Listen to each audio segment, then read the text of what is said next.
کیا سر یہ جو فیصلے، عدالتی فیصلے جو کہ پاپولر ہوتے ہیں، سیاسی ہوتے ہیں، نظریہ ضرورت کی بنیاد پہ ہوتے ہیں، ایسے فیصلے جو آئین اور قانون پر منحصر نہیں ہوتے ہیں، اس سے ملک کو کتنا نقصان پہنچتا ہے؟ اس نظام کو، جو جمہوری نظام ہے، اس کو کتنا نقصان پہنچتا ہے؟ جی سر.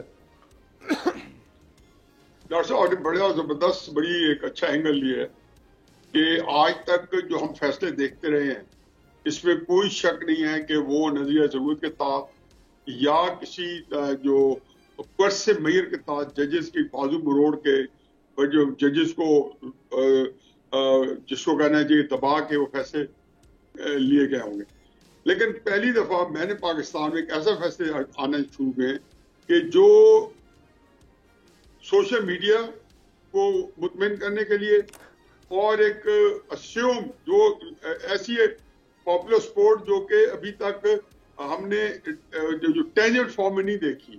اسی طرح کچھ بھی ہو سکتی ہے کہ وہ کہیں جی کہ جس کو کہنا چاہیے کہ عمران خان صاحب جیسے 10 اپریل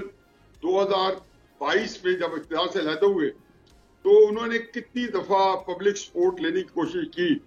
اور پبلک سپورٹ آپ نے دیکھا کہ ان کو 25 مئی کا لانگ مارچ ہو، 26 نومبر کا ان کا لانگ مارچ ہو جو انہوں نے جناح منیر کی اپائنٹمنٹ رکوانے کے لیے کیا تھا،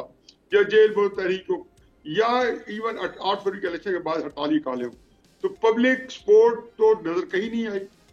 یہ نہیں کہ نہیں موجود، میں ذاتی طور سے سمجھتا ہوں کہ وہ پاکستان کی مضبوط سیاست کر رہے ہیں، پاکستان کے اندر ان کا خاصا سیاست کے اندر ان کا جو اس وقت گرفت ہے، اور خصوصاً یہ سوشل میڈیا نے اس کے اتنا مبالغے کے ساتھ بتایا ہوا ہے کہ جب تک تیار نہیں ہو جاتا تو آپ چلو ایک تاثر ہے. تو یہ ججز کا اس مقبولیت کو اپنے جو حق میں استعمال کرنا، ججز کا جو ہے اس کے مطابق ایکٹ کرنا، اور جہاں پہ وہ سمجھ رہے ہیں کہ جی وہ کسی اور جو بدل حریت مان رہے ہیں. مجھے صرف یہ ہے کہ جب آپ آخری بات ہے، حافظ صاحب بیٹھے ہیں، بڑے جید قانون دان ہیں اور انشاءاللہ ہماری بھی سب کی رہنمائی کریں گے، لیکن جو مجھے اصل چیز ہے جو ڈاکٹر صاحب ایک بالکل ایک فکرہ نوٹ کر لیں، ویسے تو یہی فکرہ کافی ہونا چاہیے تھا کہ جب آپ ماورائے قانون اور آئین کوئی فیصلہ کریں گے اور لاجک پر فیصلہ کریں گے